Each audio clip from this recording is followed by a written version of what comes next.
बघा बघा सातारकर, मी आलोय सातारा राजधानी सेल्फी पॉइंट वर। खर तर सातारा म्हटलं की मराठ्यांची राजधानी, शिवछत्रपतींच्या पदस्पर्शानं पावन झालेली भूमी।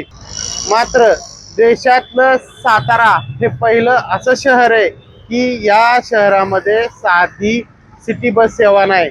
यामुळे गेले अनेक वर्ष सत्तेत असलेले नेते नेमकं करतायत काय, हाच प्रश्न सातारकरांना पडलाय।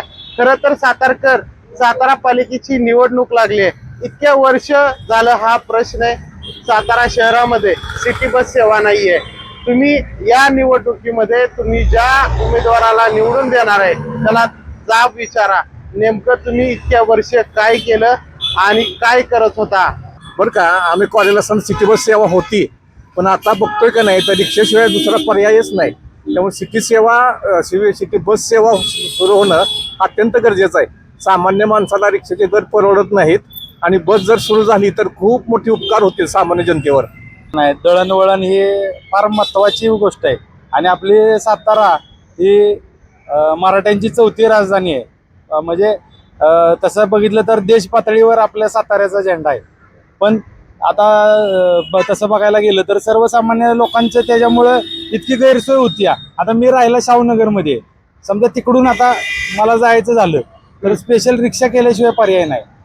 म्हणजे जर समजा बस सेवा जर असेल तर सर्वसामान्य माणसाला त्या ह्याच्यातनं एक फायदा होऊ शकतो। म्हणजे आता बाहेर आपण बघितलं, ठाणे असेल, मुंबई असेल, त्यांच्या ज्या महानगरपालिका आहेत त्यांना महानगरपालिकेतर्फे बस सेवा चालू आहे। मग तसं आपल्या सातारा नगरपालिका का करत नाही?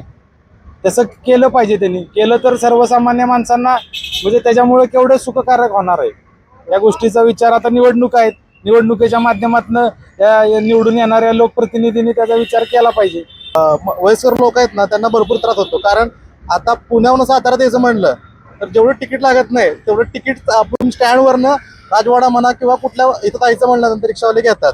ह्याच्या बाबतीत कुणीतरी पाऊल उचलून त्याचं सिटी बसेस सर्व्हिस जेवढी जास्त चालू कराल ना तेवढं चांगलं आहे। आणि पहिली सिटी सर्व्हिस बस ही चालू होती, म्हणजे 5-6 वर्षापूर्वी चालू होती, त्यानंतर का बंद केली त्यामागं काय रिझन कळालं नाही।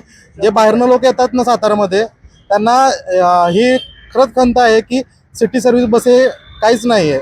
खरं म्हणायचं म्हणलं तर आपला रेल्वे स्टेशन आहे ना, रेल्वे स्टेशनपाशी खूप साऱ्या बस चालू पाहिजे होत्या, कारण आवाजावी येणारी माणसांची बाहेरनं चालू होते।